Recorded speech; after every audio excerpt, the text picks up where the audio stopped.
Classical mythologies have shaped the very world we live in. Yeah, whatever. I don't have time for dense, dusty old books, Paul. Great. Well, that's what podcasts are for. Oh, good point. Join me, Paul, as I teach my best friend and improv comedy partner, Sarah, all about mythology on Myth Understood.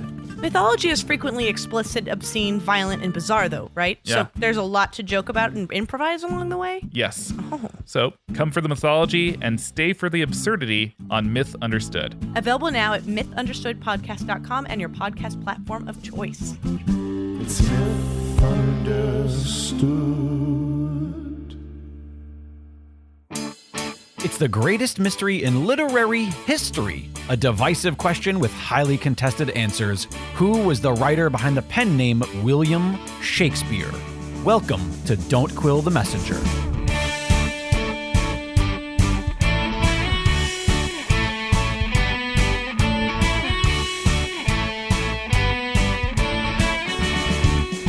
Here's your host, Stephen Sable. Welcome back, Quillers, to another exciting episode of Don't Quill the Messenger. Today on the program, we welcome back to Don't Quill the Messenger one of our favorite Quillers. He is Dr. Earl Showerman, and he is here to talk to us today about Shakespeare's medical knowledge. Earl, welcome back to the program. Thank you so much, Stephen. It's a great pleasure to be here and in your new recording studio here in rural Oregon. Well, thank you. I'm glad to be a rural Oregonian now, and I've followed the Earl of Oregon to Southern Oregon. Actually, I have a title. I am the first Earl of Ashland. I have a plaque that says as much that was awarded to me in 2005 when we had our first joint conference in Ashland. And we'll be having another conference in Ashland coming up this fall. October 1st through the 4th, we'll be meeting in Ashland, seeing The Tempest and Midsummer Night's Dream as part of our annual conference program. And this year, we're actually offering a pre-conference seminar to look at the Henry VI adaptations they're performing this season.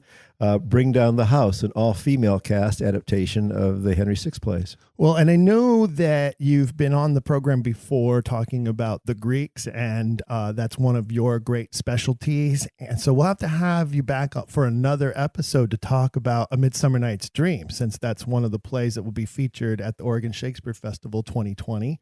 And one of the shows we'll be seeing for the conference. But today we're here to talk about Shakespeare's medical knowledge. Now, you being a medical doctor, do you find when you read the plays that are attributed to William Shakespeare that the writer had to have had some sort of advanced or accelerated knowledge of medicine in order to have included things in the plays that reference medical knowledge and medical terms? Absolutely, Steve. And in fact, just a few years ago, there was a dictionary of Shakespeare's medical terms published, including references to 400 words over 400 pages. So his medical knowledge and the evidence that he was familiar with the medical literature and practices both of the traditional Galen school and also the upcoming Paracelsian schools would suggest that he was extremely well read in the medical sphere. And as a self-consciously literate writer, he would obviously include as many allusions as he could comfortably fit in to his various plays. And various scholars have identified over 700 medical allusions in the plays and poems. So it's obvious that he had some great understanding. It was my privilege some years ago to give a presentation to a group of emergency physicians that meet annually at Yosemite Park on Shakespeare's medical knowledge. And in doing the research to give that presentation, I came across at least 7 or 8 books that focused on Shakespeare's medical knowledge. So it's been an interest of physicians and some non-physicians for over 150 years because of the obvious. I want to back you up just a little bit, because I know that I barely have a grasp of what the difference is between Galen and Paracelsian, and I'm certain that a great number of our Quiller listeners are going, what did he say? Who's gay and who's parasitic? What? So can you give me just a really brief nutshell on that before we move forward so that we understand those terms, and then you'll be able to explain to us more how that knowledge would have come to someone during the Elizabethan Renaissance? Well, let's look at Galen first. Okay. Galenic medicine is really rose in the Roman era. Galen was a Greek physician who wrote in Greek and Latin. And he based his theories basically on the theories developed by Hippocrates earlier, 3 or 4 centuries earlier, and including Hippocrates' aphorisms, Hippocrates' ethics. But the Galenic medicine is focused on 4 humors of the body. You basically have blood, that would be the sanguine aspect. You would have the phlegm, which would be phlegmatic aspect. You have yellow or red bile, and then you have black bile. Yellow or red bile would be choler, and black bile would be melancholy. And these were ideas that arose as personality types, that there was an integration of the various 4 fluids within your body, and it was the imbalances in those fluids that caused medical disturbances, illnesses. Complexion was part of the assessment also. Body fluids such as the color or the taste of urine, the quality of your stools, these were all great obsessive interests of physicians practicing in the Galenic model. And also astrology entered into the Galenic formulation in terms of diagnoses. The Galenic medicine was taught primarily at the universities. And in England, Cambridge and Oxford were the only universities that offered degrees that people could become physicians, then become members of the College of Physicians. If you did not attend either of those schools, you would not be considered a physician.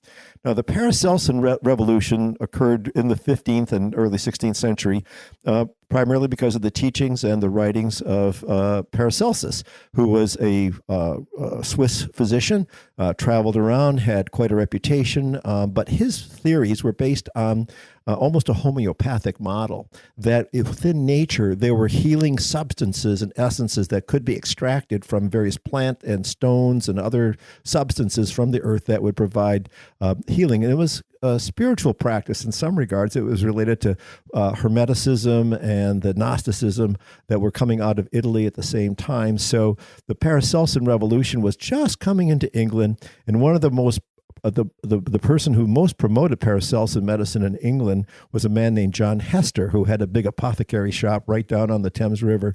And he actually dedicated one of his first book, Fioravante's surgery, to the Earl of Oxford. So you went, basically what I'm hearing you say is that the Galens, the Galenics, yes, how would I refer to them? Yes. The Galenic doctors were really obsessed with pee and poo, and the Paracelsians became the first pharmacists. In some regards, that's very true. There were herbal remedies that were being developed, and people like Sir Thomas Smith, for instance, had an interest both in Galenic and in Paracelsian medicine. So the cutting edge was to integrate those 2 teachings. And George Baker, who was the Queen's surgeon, was well known for being able to accept Paracelsian theory, although the Galenics really resented the Paracelsians. Then you had the barber surgeons, who also were kind of a separate school. And then a third or fourth category of practitioner would be the empiric practitioners. Helena in All's Well That Ends Well is referred to as an empiric. And empirics were oftentimes women, oftentimes noble women, who practiced medicine and made their own remedies. And of all the people who were interested in this, the Cook sisters, Mildred Cecil and Sir Francis Bacon's wife, were very interested in this. And Anne Cecil de Vere, the Earl of Oxford's wife, was also known as an empiric practitioner who practiced on and performed many healings on the people in her neighborhood. And she learned that through her mother then? Through her mother and through the books that they had dedicated to him. The Earl of Oxford had several medical books dedicated to him. I mentioned John Hester's Fioravante's surgery, but also John Baker dedicated 2 of his books to the Earl of Oxford and one to Lady Oxford as well. So he was surrounded by people who were interested in medicine, and certainly the women in his life were very interested in this. And that sort of goes along with like that ancient tradition of sort of like the medicine woman of the clan, passing it on to her daughter and to her daughter, and that kind of connection too, doesn't it? It certainly does, but there was also significant reading involved. I had an opportunity to inspect the library at Burghley House in England in 2013 when we were traveling there. And it was just amazing to see shelf upon shelf of medical texts that were in the library. Now, I could not ascertain that these were the provenance of these particular editions, these big, beautiful medical folios, the works of Galen, the works of Hippocrates, and other medical texts that were in that library. But it's clear to me that the Cecil family was fascinated by the medical knowledge, and he did own the cutting-edge texts that were mostly published in Greek and Latin on the continent. And of course, Will Shakespeare of Stratford had access to the Burleigh Library growing up, and that's how he learned all of this medical knowledge, right? We have to assume as much. Yes, we do, Stephen. But what we do know is that the Earl of Oxford absolutely had access to that library while he was growing up in Cecil House. Well, he also was under the influence of Sir Thomas Smith, who, again, was well known for his creation of herbal remedies. We have good documentation of that. I mean, he was a great scholar. He was a great statesman. He was the ambassador to France. He was also, a civil lawyer. So he wrote the Book of Common Prayer, among other things. So he was a polymath, and we don't know how long, but the Earl of Oxford certainly lived in his home for a certain period of time in his youth before his father passed away when Oxford was the age of 12. And thereafter moved to Cecil House on the Strand. So from very early on, he would have been closely influenced by people who were fascinated by this subject. What would you say of all of these? So you say 400 medical references. 700. 700, sorry. See? It's okay. Keeping you honest. 700 references throughout the 37 plays. Not every play has a medical reference in it, perhaps. I'm not sure. But what would you say is the one that is probably the most complex, or that would have required the most advanced knowledge to have been able to write about and to characterize properly through the work? Well, I'm amused to think about that. The descriptions of the manifestations of syphilis, what was referred to as the French pox at the time, are quite astonishing in two plays, particularly in Timon of Athens and in Troilus and Cressida. In fact, an author by the name of Greg Bentley wrote a book indicating that the references to the tertiary findings of syphilis in those two plays, plus Measure for Measure, defined them as satiric plays that were written for comic purposes and probably performed at the Inns of Court, where these incredible references would be common upon. Let me just give you a quote here from Timon of Athens, where Timon is telling Timandra and the two women who accompanied Alcibiades, who were prostitutes, to pass on their diseases onto the citizenry of Athens in revenge for their mistreatment of him. He says this: "Consumption show in hollow bones of man, strike their sharp shins, and mar men's spurring, crack the lawyer's voice, that he may never false title plead, nor sound his quillets shrilly. Whore the flamen that scolds against the quality of flesh, and not believes himself. Down with the nose, down with it flat, take the bridge quite away of him that his particular to foresee smells from the general wheel. Make curled pate ruffians bald, and let the unscarred braggarts from the war derive some pain from you." John Crawford Adams, a physician writing about this, says, "The destruction of the deformity of bones, the hoarse voice from laryngeal involvement, the destruction of the bridge of the nose, and the loss of hair, all classic features of syphilis, are so accurately described here that one feels that Shakespeare must have taken expert medical advice." Now, is there anyone that we're aware of that was in Oxford's life who suffered from syphilis or died from syphilis? We don't have that information. Actually, I don't believe there's any evidence of that. I suspect that there is one physician that actually claimed that Shakespeare's shaky signatures, the 6 signatures we have of his on his will and other documents, was caused by the fact that he probably had an encounter with syphilis and was treated with what was then probably the state-of-the-art treatment, which was mercury vapor, which would have caused peripheral neuropathy and then caused him to have a shaky or tremulous hand that would then been, represented by these very poorly defined signatures. So I find that argument quite amusing. And if you have tertiary syphilis, you're probably not going to have the cognitive ability to write the great poetry that Shakespeare's writing, even toward the end of his career, whoever Shakespeare was. Okay, we're playing devil's advocate because There's a great play that they ended up turning into a movie that starred Johnny Depp and John Malkovich called The Libertine. Have you seen it? I have not. It's about the Earl of, I can't think, Earl of Richmond, Earl of Rothschild. He's the Earl during the Restoration period who wrote all those really bawdy and pornographic poems that became very popular. And I can't think of his name, but if you ever get a chance, watch the film, get the play. They're both brilliantly done. And in that story, that particular Earl, because he was so debaucherous, he ended up dying of syphilis and alcoholism, and they depict it quite well. He shows up later on in the film. It's Johnny Depp, and his nose is gone. Yes. But he was still writing his poetry and works when he was at the worst of his suffering. So it's quite possible that somebody who's suffering that horribly can still have some cognitive ability. You're probably right, Stephen, in that regard. And I don't know the accuracy of the representation in this film, but it certainly is possible. But the dementia that goes along with this disease would have been an issue in a significant number of people. So I don't think we can assume that Shakespeare probably incurred syphilis. If anything, he read about it in the Morbus Gallicus books that were described, well described. It was a real obsession. And of course, the French referred to it as the Spanish pox, and the Spaniards referred to it as the Neapolitan disease. So nobody wanted to take personal responsibility for it spread through Europe at that time.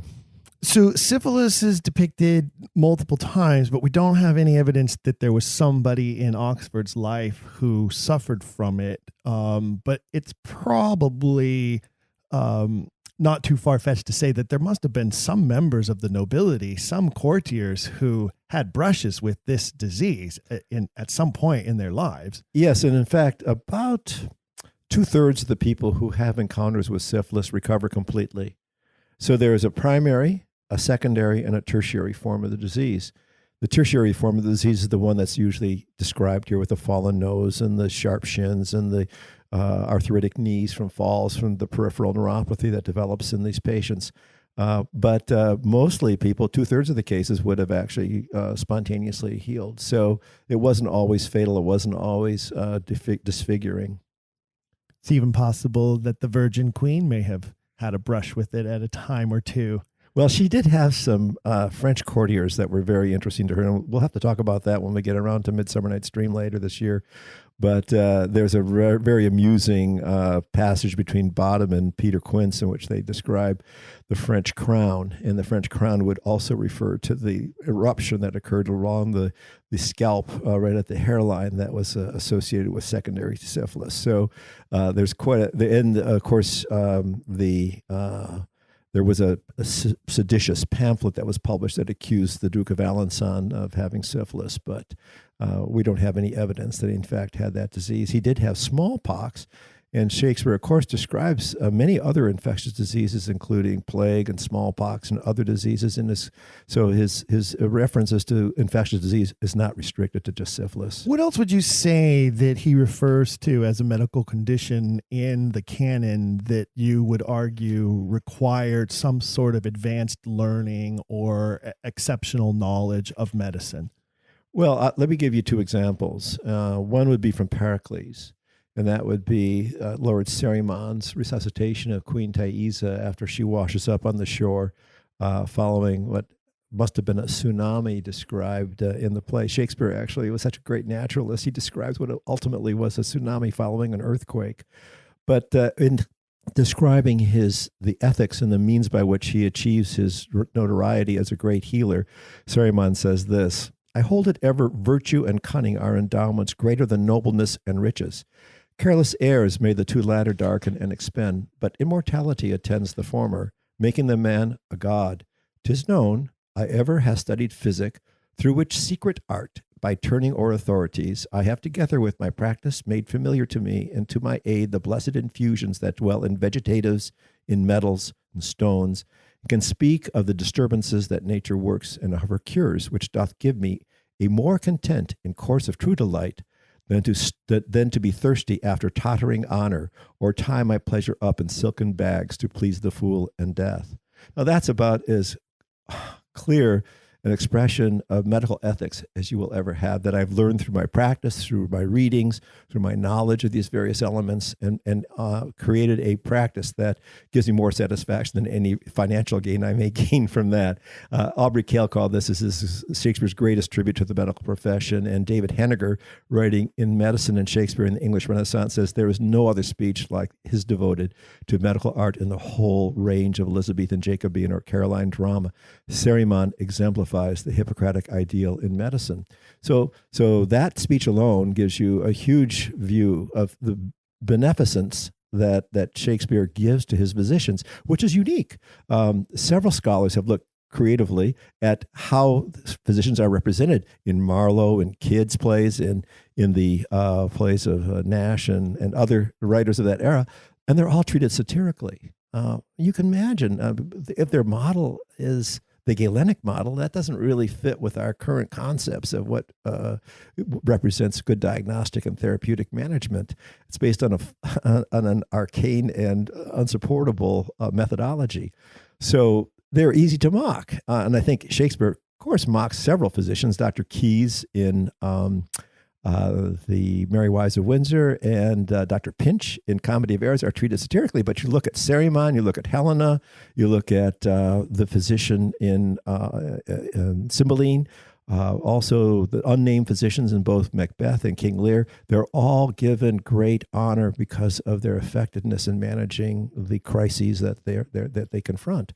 So Shakespeare is unique in his representation of physicians as being a beneficent members of society. Dr. Caius from Merry Wives of Windsor comes to mind as well as one of the most hilarious characters that you can find in that whole play.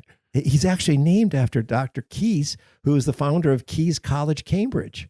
No kidding. It's pronounced Keyes, I think. It's even though it's like Caius, but it's pronounced Keyes. But yeah, so Shakespeare is mocking a well-known academic and physician in that play. Well, one of the things that's touched on quite often on this program is the license that the author takes in poking at some of the most renowned members of court, some of the most renowned members of the political structure, and here even now, renowned members of the medical profession.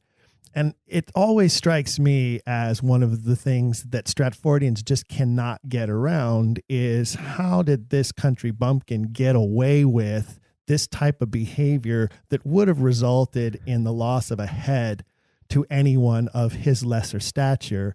And it seems to me like that's one of the crucial arguments we always find ourselves coming back to is only somebody who had some sort of 00 license to satire from the Queen would have been allowed to get away with this kind of attack on people of that kind of power.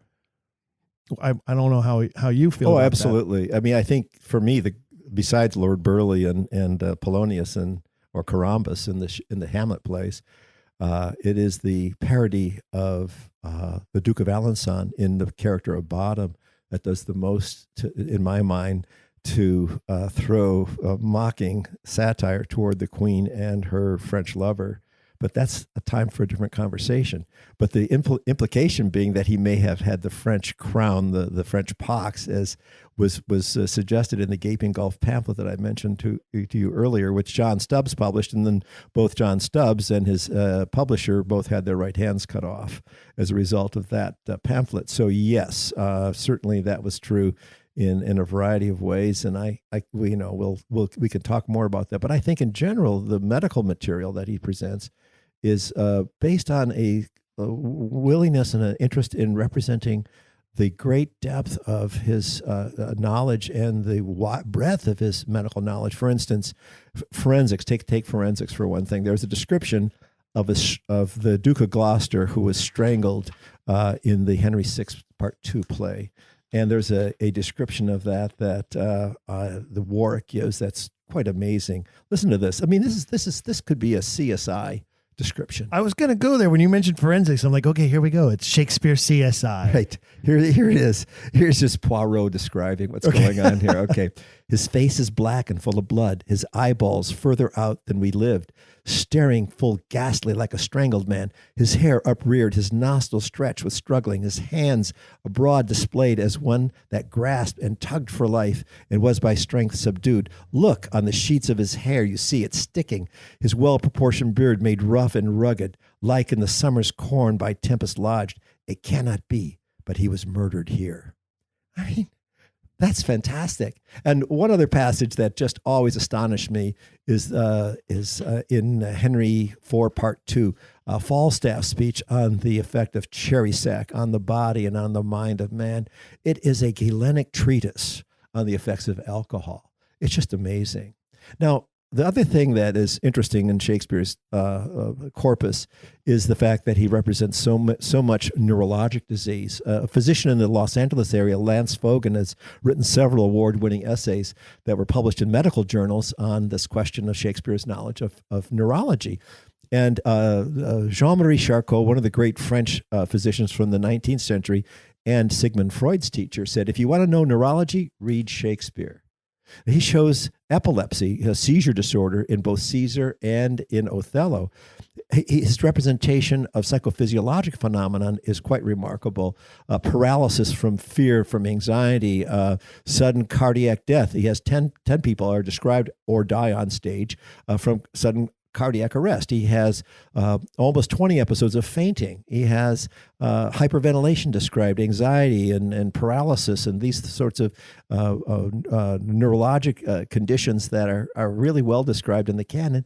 No other writer of that era writes in this way. And a physician in England named Kenneth Heaton has published several articles in the British Medical Journal specifically on that question and Shakespeare's unique understanding of psychophysiologic phenomenon and his representations of sudden death in ways that no other writer does at that time. So no other writer, including writers who we know to have been contemporary, such as Marlowe, Kidd, who right. you mentioned, Johnson, Lilly, Munday, Johnson, Sidney. Chapman, right. None of them demonstrate this type of superior knowledge of medicine.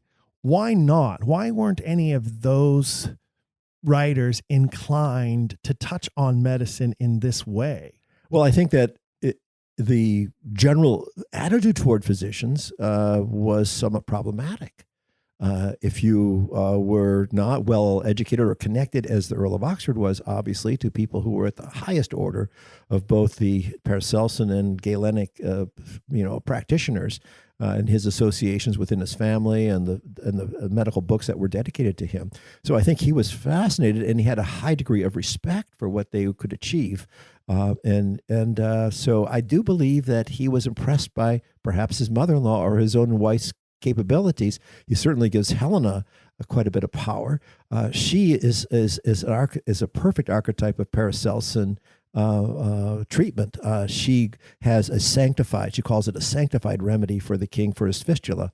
And she talks about the faculty inclusive, and she uses a chant when she applies this medication to him. She uses it's kind of a ritual thing, a chant that she gives. So I think Shakespeare, if it's the Earl of Oxford, is modeling his characters on people whose profound skill he has some terrific respect for. Perhaps Marlowe had no connection like this to a medical community, nor some of the other writers. But I think Shakespeare is unique, and I think the Earl of Oxford helps qualify that very well. Okay, so now playing devil's advocate again, what if I look at it from a Stratfordian perspective and I say, well, it was obvious that he got all of this information from his son-in-law, Dr. Hall? Well, I can answer that one well. Dr. Hall married Susanna Shakespeare, in 1607. And I think he moved to Stratford perhaps a year earlier. Most of the plays were written before that, Stephen. And Dr. Simpson... You mean it wasn't retroactive knowledge? The irony, of course, is that Dr. Hall kept copious Latin notes on his patients that were later translated and published but not one reference to his famous father-in-law with his great, vast medical knowledge in all of his own times. And they lived together in New Place for 10 years. During the last 10 years of Shakespeare's life when he was in residence there. And he and Dr. Hall were living in the same residence, and not one mention of his famous father-in-law, the great medical intelligencer. Not one mention of a single work by Shakespeare at all. So it doesn't appear that Dr. Hall was a reader of plays and literature of that nature at all in any way or form. Well, it would be nice if we had an inventory of his books, but I don't think one exists. I don't think he had many books. It would argue that he didn't. Do we have Dr. Hall's will? I wonder. That would be an interesting thing to look up and see what exactly did he have when he died. Well, that would be a good Shakespeare Oxford Fellowship grant. Somebody should go look for Dr. Hall's will. Yes, yes. We may have to call upon the will expert to go find Dr. Hall's will. Bonner, if she's listening, she'll know that we mean she needs to go hunting. So we've talked about these neurological, sexually transmitted, yes, things such as immediate cardiac arrest. Yes.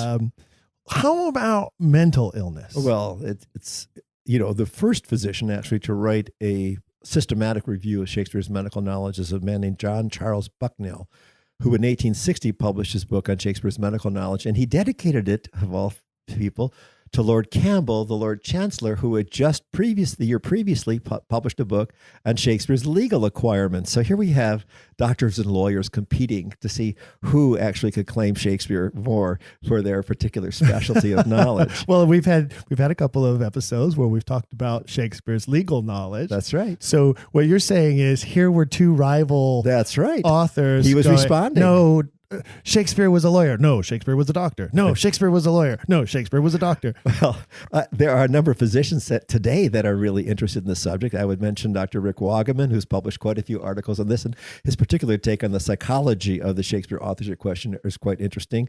Dr. Elliot Slater is well known for his analysis of the psychology within the sonnets.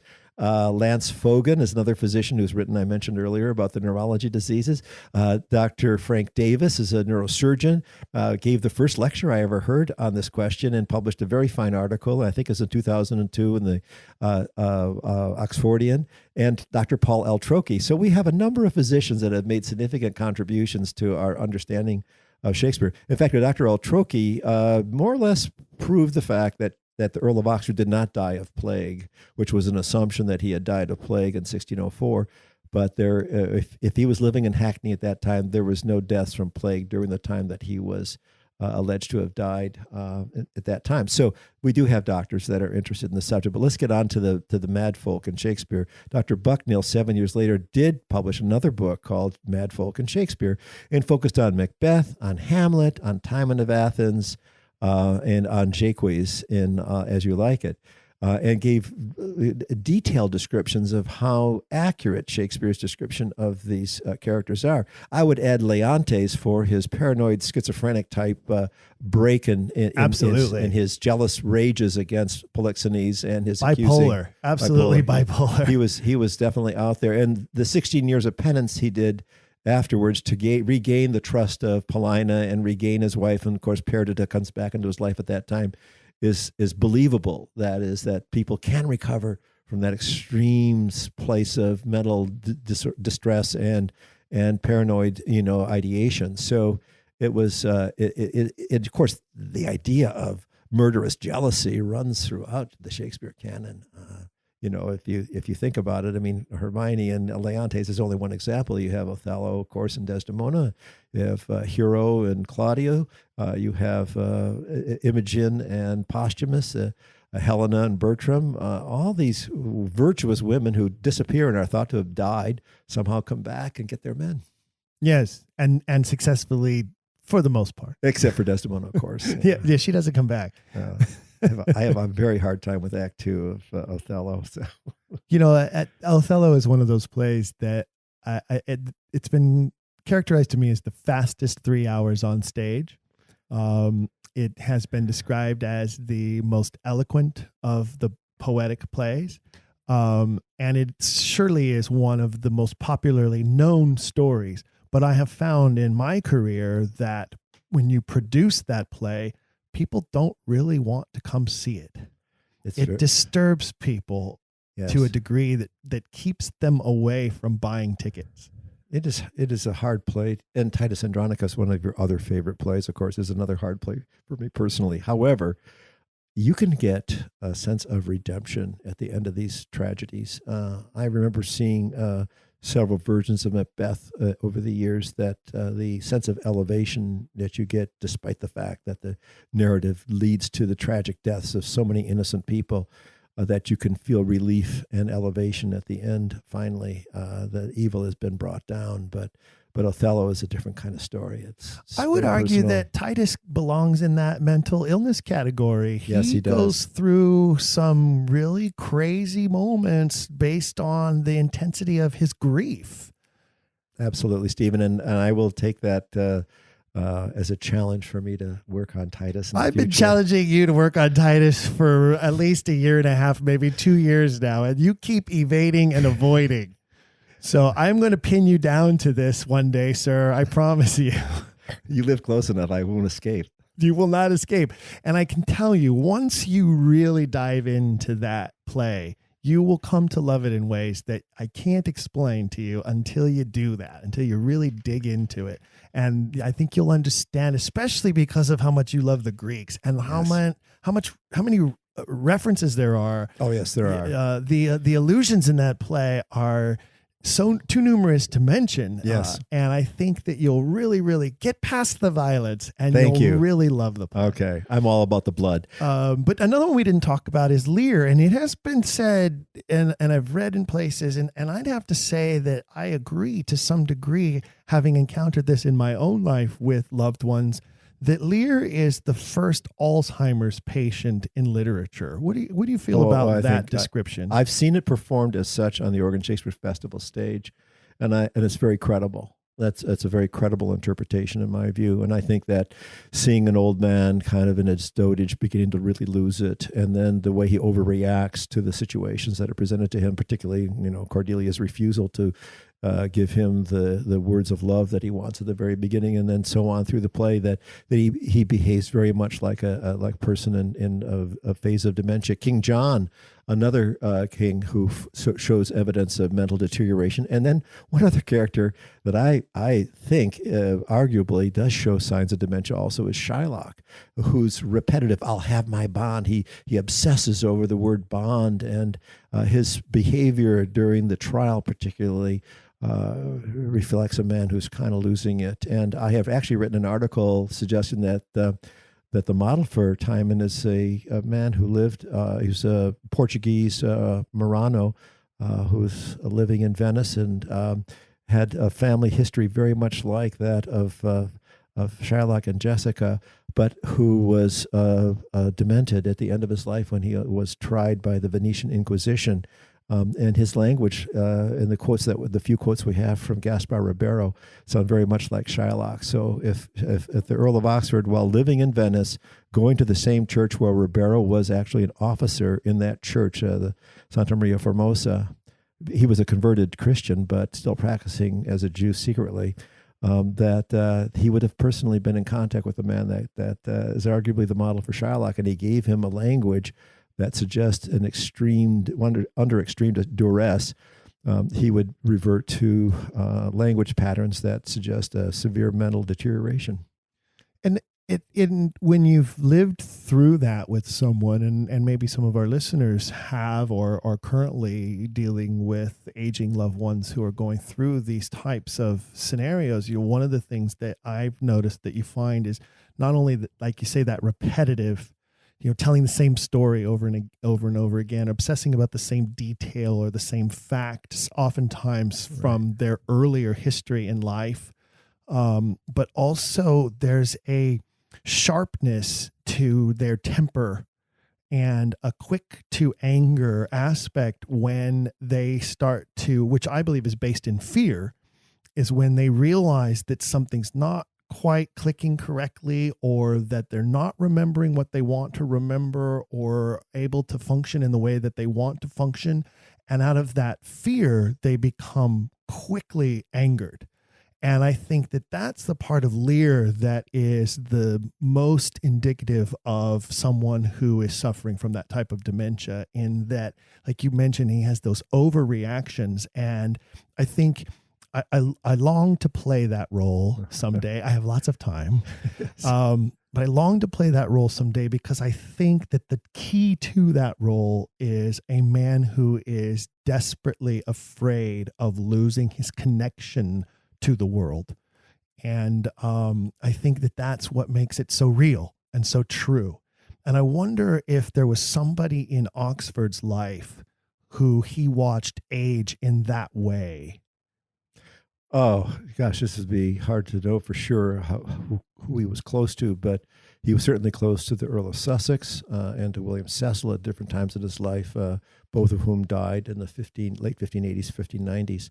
So I would say it's possible, but in terms of Shylock, I think Gaspar Ribeiro does provide that kind of a model.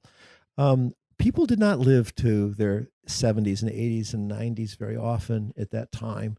The Earl of Oxford dying at 54 of apparent natural causes is not so unusual. But the fact that Gaspar Ribeiro was in his 80s at the time that he passed away would suggest that he very likely would have been a candidate to be someone that had dementia. And how old was William Cecil when he died? I believe he was in the 70s, but I don't have that. He made it up there pretty far. Yes, he did. Well, he had the best doctors. His wife was a Paracelsian.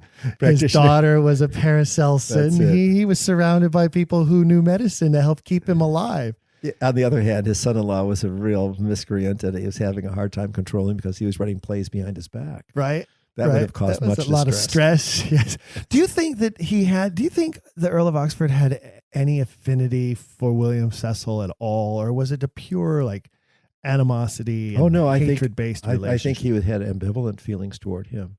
I think he realized that the great benefit of his education and the fact that he took over his guardianship from when he was 12 through the time he was reached his maturity in 21, that he owed Cecil something. And I think he's represented in the plays and some characters that actually fit Cecil's pattern, not just Gonzalo, Polonius. maybe. Gonzalo would be one, sure. And I think Ulysses, perhaps, in Troilus and Cressida, sure, okay, could be representing Cecil. On the other hand, he would be rather disturbed by the fact that Cecil did not find a means by which to bail him out of his financial crises, that through the court of wards and that what he owed in fines and all that basically crippled him, where he had to sell virtually all his estates in the 1580s. That was a time when he would have had some resentment toward him. But I think perhaps in the earlier plays, in some of those plays, he actually painted him as a very intelligent and a benefit. It's ironic because had his father lived, John de Vere, right, the 16th Earl of Oxford, right, our guy Edward may not have been the Edward that we know him to be. He may not have been a Shakespeare writer. He may have, he would never perhaps had access to the learning and the education and the libraries that he had access to growing up in Cecil House. If he had grown up under his father's tutelage, he may have just become more of a soldier rather than a poet. Well, of course, Cecil's oldest son, Thomas Cecil, did become a soldier, and the younger son, Robert, became a politician. They didn't become poets, but I do think that he was influenced in his early years by Sir Thomas Smith. Stephanie Hughes has done quite a bit of writing in that regard, and we don't know how long he was under Smith's household, but he did attend Cambridge University when he was in his teens. On several occasions, received masters from both Cambridge and Oxford. So even when he was a teenager, his talent was recognized. Now, living in Cecil House, of course, he was surrounded by translators and people who were interested in literature. Golding's, Arthur Golding, his maternal uncle, was translating the Metamorphoses of Ovid during the time that they were living together under Cecil's roof. John Hall was writing the translation of the first 10 books of the Iliad. George Gaskin, who was an associate of William Cecil's, was translating Euripides' Phoenicia. So I think that, yes, his closeness to London and to being close to the Cecil family and being in the room when Cecil was issuing his precepts would certainly have given him some ideas about what to write about in Hamlet. Yes. Okay. So let's go to this part of it then. We've talked about the different types of illnesses and we've talked about the different functions of the body, but we've only talked a little bit about things like cures and treatments. Is there evidence in the canon that demonstrates a superior knowledge of how to treat any of these diseases or how to cure some of these afflictions? We did mention all's well that ends well in Right. Helena's sanctified remedy that cures him of the fistula that none of the king's physicians could master. And it's interesting that John Hester, who did dedicate his first Paracelsus pamphlet to the Earl of Oxford, does mention that he, in one of his other pamphlets, that he does have a cure for fistula.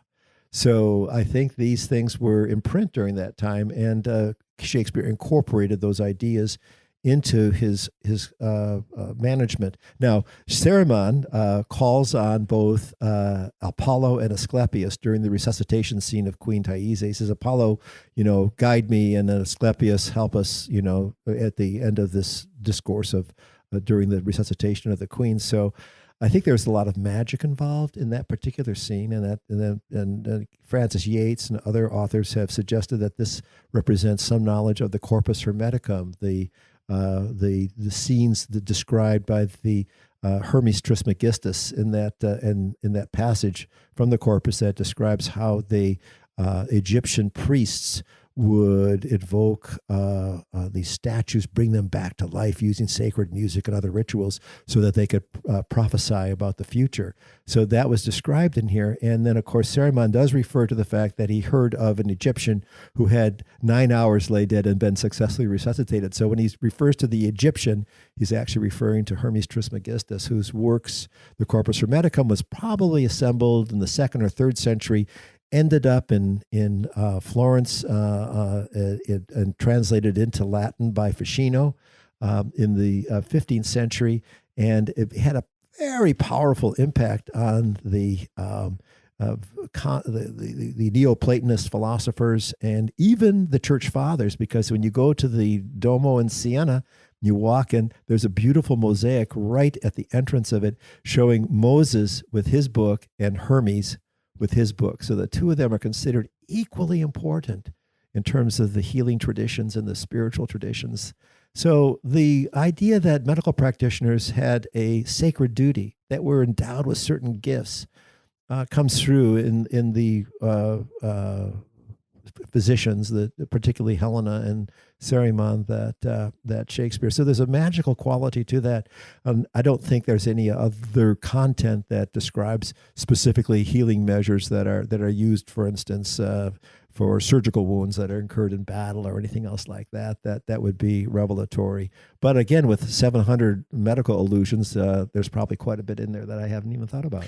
In the writings of the lawyers who have talked about the legal terms and the legal knowledge, have they equaled that 700 number, or have they paled, or are they similar? Do you know? I think what's particularly interesting is not necessarily the volume of terms that are medical or legal, but the comfort with which the writer and the capacity and intelligence with which the writer obviously understood the uses of these words in the language, that he wrote like a lawyer and he wrote like a physician. So many physicians have made note of the fact that it's not just the question of the naming of terms, it's the intelligent look at the fact that he seemed to understand from book knowledge as much as he did from any other way the management of these medical conditions that are described in the canon. So I think in both circumstances you find a writer who is very comfortable writing with the kind of education and kind of experience that would have only been allowed someone who had been really through a legal education or been through some degree of a medical education in terms of his readings and the talk around the dinner table. Now we talk about the Mermaid Tavern of universal knowledge among the Shakespeare aficionados. Oh yes, the famous Mermaid Tavern of universal knowledge. That's it. And so we call that Google today. I think sitting at the dinner table at Cecil House for 10 years, listen to the conversation. You would have heard legal arguments. You would have heard political discussion. You would have heard topics of medicine described.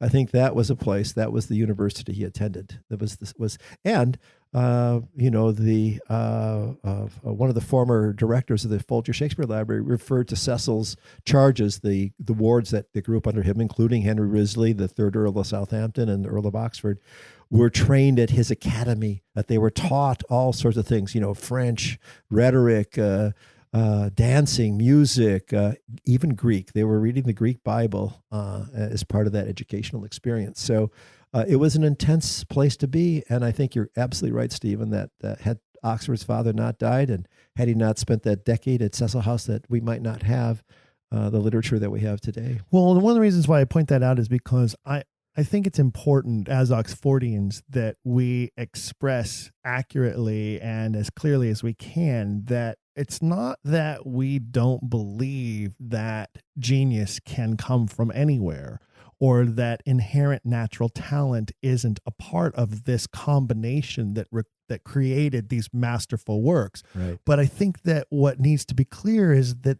what is true, and that is that you need a combination of nature and nurture in order to accomplish this. And you know, I'm very fond of using Mozart as an example, and say, you know, if Mozart had been born in the eastern part of Siberia, he probably would not have been a great composer. But because that natural talent happened to be born to a music teacher in the center of all music during the time, that's what produced this marvel. You know, a gift from the gods, as it were, if you want to look at it in those terms. That this perfect combination of natural, inherent, and even genetic talent was also placed in a position to be able to receive all of that advanced training and knowledge in order to then apply the natural talent. You have put your finger on the pulse of the idea of mimetic art.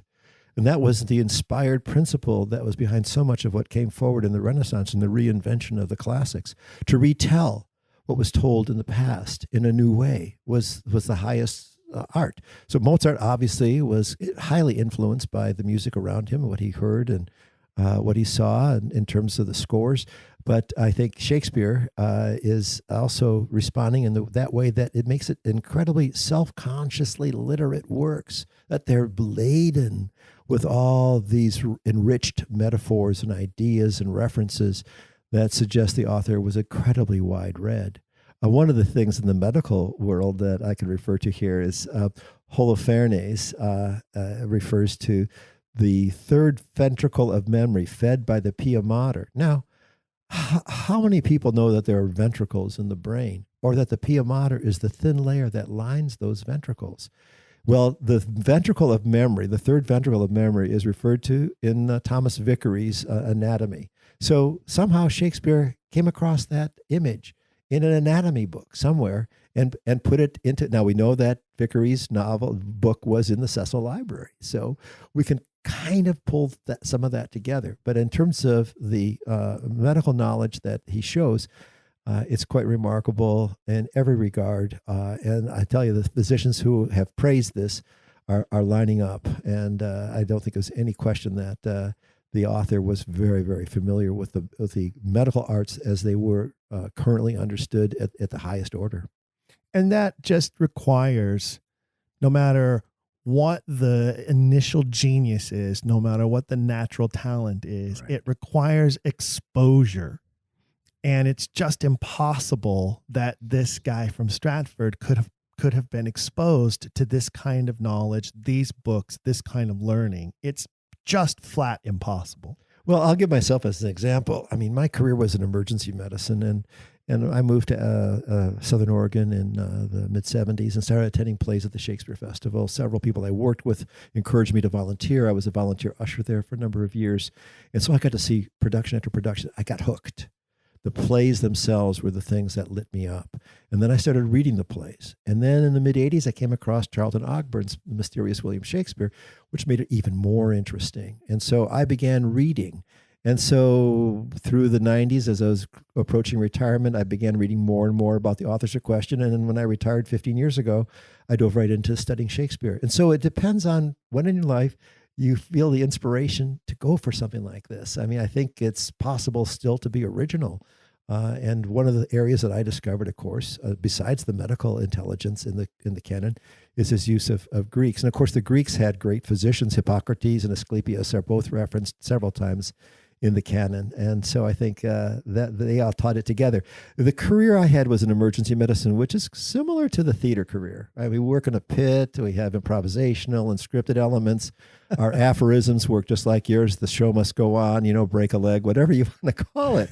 Well, I hope you don't say break a leg in the emergency room. Well, that's an easy one. You could fix that. That's not a problem. Broken leg's easy to fix. It's easy to fix. But the thing is that in my career as an emergency physician, I had to abandon my original thinking that was, based on stuff I had learned in the 1960s in medical school and adopt new technologies and new ideas and new principles that were affecting the course of medicine over the past 30, 40 years. Okay, well, let's continue this metaphor because I like this, okay? Yeah. Where are you from originally? Oh, I grew up in Detroit. Okay, Detroit, Michigan. And were your parents doctors? No, my mother was a politician. She was a grassroots politician. My dad was an artist and an engineer. Okay, so no medical history before you decide at what age I want to be a doctor. My sister was 6 years older than me, and she became a PhD biochemist. And so I was directed toward the sciences early in my career. But I realized I did not have the talent or intelligence to do, or the patience, I think, to do original basic science. And so by the time I was a senior in college, I realized that I really wanted to combine something that had something of the humanities in it and my scientific capabilities. And where did you go to college? Harvard. Okay, so out of Detroit, you end up at Harvard. How does that happen? I had good grades. So you had a really good school in Detroit, obviously. You must have had good teachers through high school who helped mentor you and who helped guide you through your education to then put you in a position where you could qualify for a great school for college.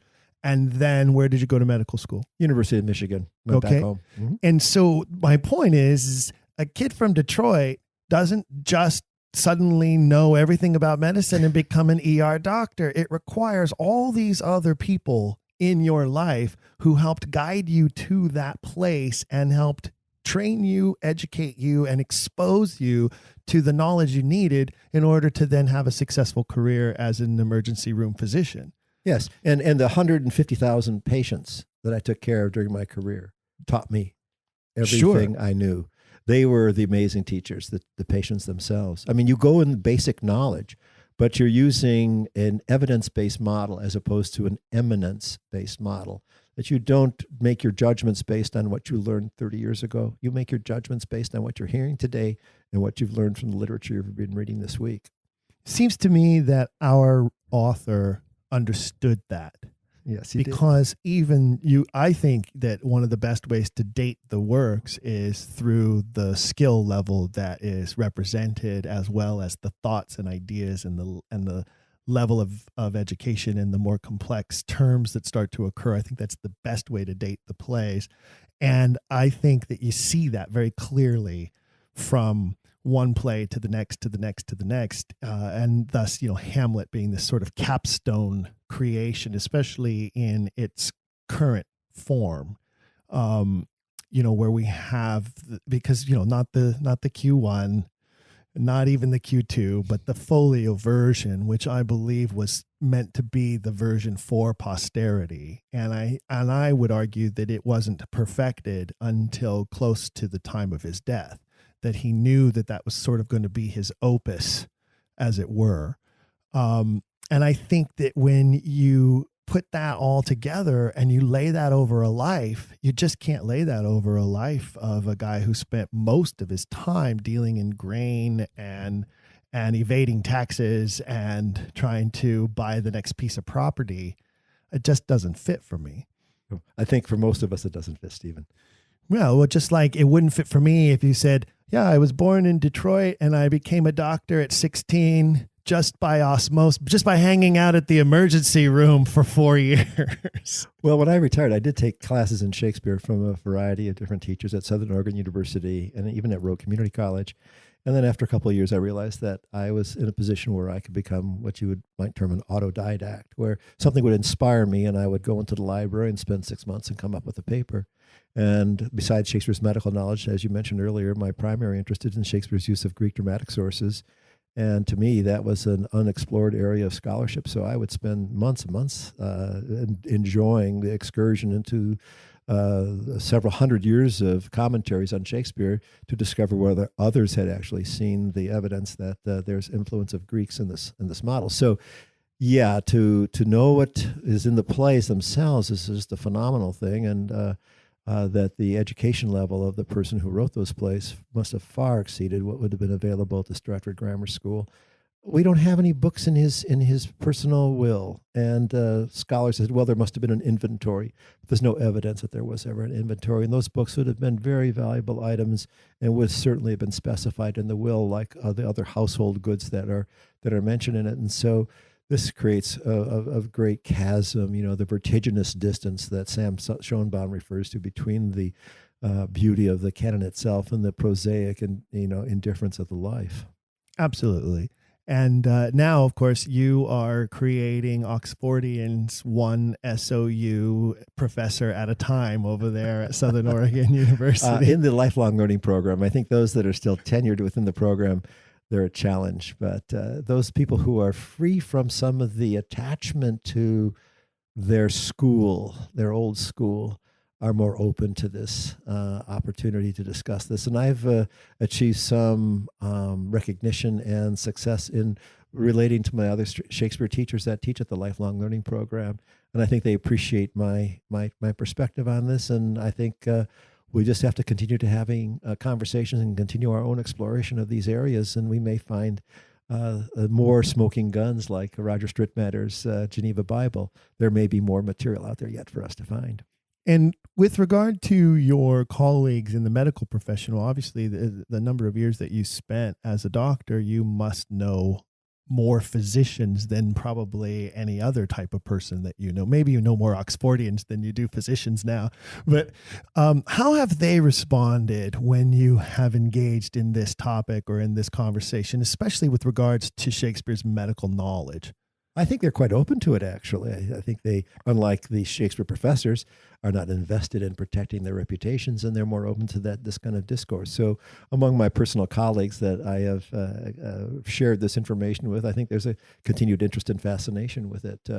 But they have other things of interest to them also. But I think that I've gained among my medical colleagues, certainly. And I've been invited back twice more to the Yosemite Emergency Physicians Conference to speak on Shakespeare-related topics. So apparently they do like the message. And do you find that because of their particular history as doctors and members of the medical profession, that they approach things from a more scientific aspect, and that's helpful in their absorption of the information and deliberation on what it means? Rather than scientific, I would say skeptic. That is to say, we've learned to doubt the teachings that we were given early on in our career when scientific evidence and it's published in literature or our personal experience gives us a counterintuitive information. So I do think that the idea that physicians tend to be somewhat skeptical of any assumptions that tends to put them in a good position in terms of accepting the fact there may be better or newer arguments or technologies or whatever that would benefit their understanding and management of medical conditions or other aspects of life. So I do think that they tend to be a more open-minded group, and particularly among emergency physicians. The thing about emergency docs that I heard early on in my career is that what distinguishes us from other kinds of physicians is our willingness to make decisions with no information. The other comment, what's good about us is we can make decisions with no information. That was from the president of the American College of Emergency Physicians, and from another president years later. He said, "Emergency medicine is show business for the unfortunate." Wow, that's an interesting metaphor. Well, the idea is that you are performing an art in emergency medicine, unlike in a lot of other encounters. These are encounters with people who are mostly strangers.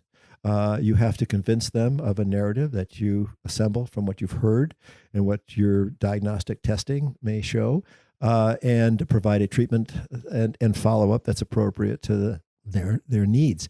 But it is a performance art, because you are coming freshly into some situation where you don't know each other, and you're going to be dealing with some very sensitive and sometimes very challenging and potentially destructive elements that affect their lives. So it's a serious drama.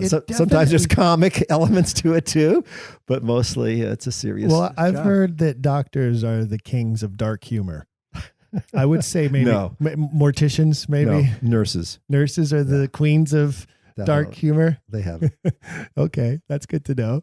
But I would say that words mean a lot. Words are so crucially important. And one of the things, you know me, one of my pet peeves is about the idea of trying to dumb down Shakespeare or translate it into modern language by eliminating or destroying words from the English language is basically what they're trying to do to make it easier for people to read and understand.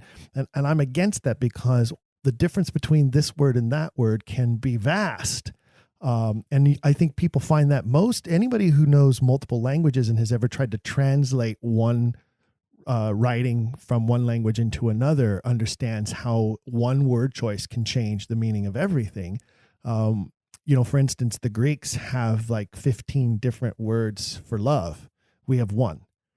So what kind of love is being described is huge. And we have one word to describe it instead of 15 different words.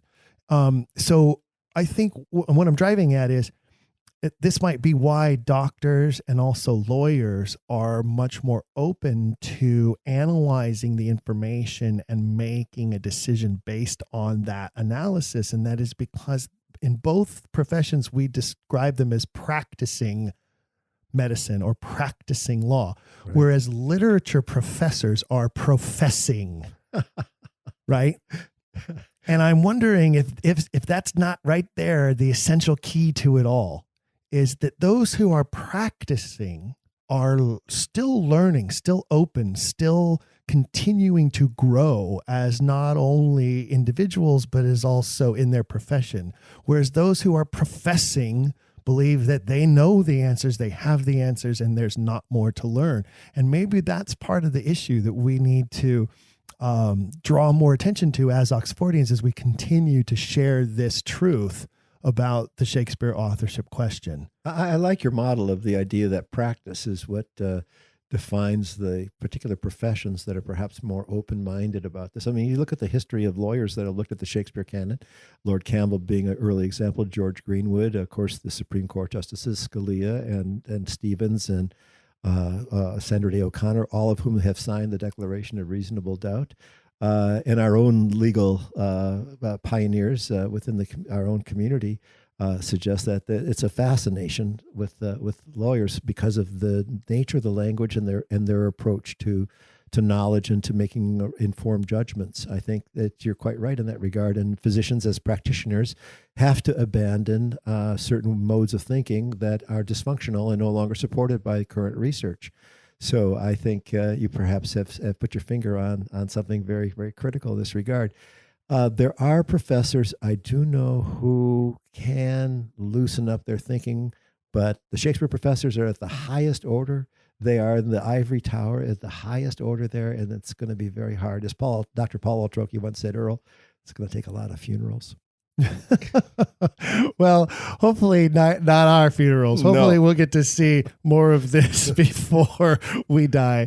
Thank you for joining me today, Earl. It's been a fascinating conversation. I hope our listeners have learned something about the expanse amount of medical knowledge you can find in the Shakespearean canon.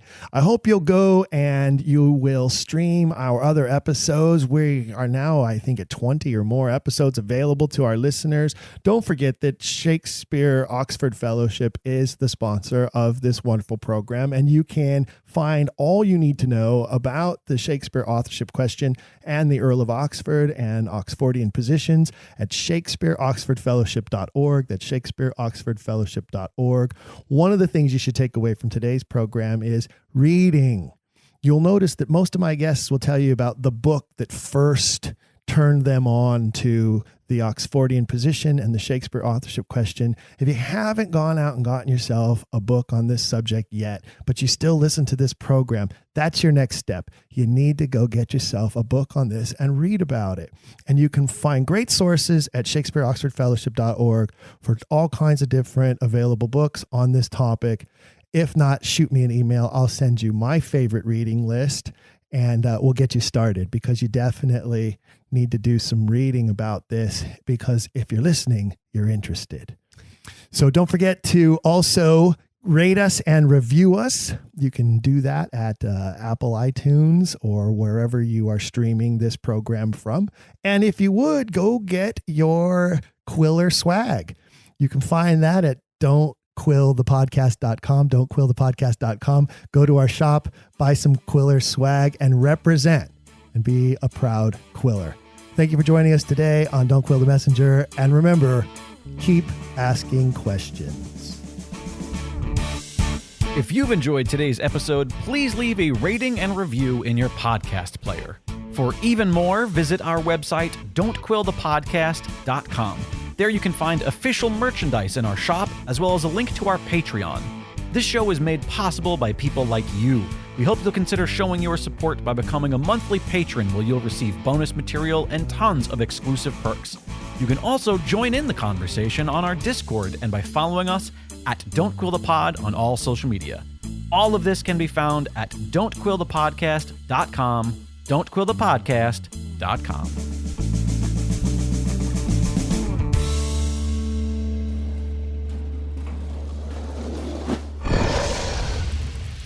It's Dragon Wagon.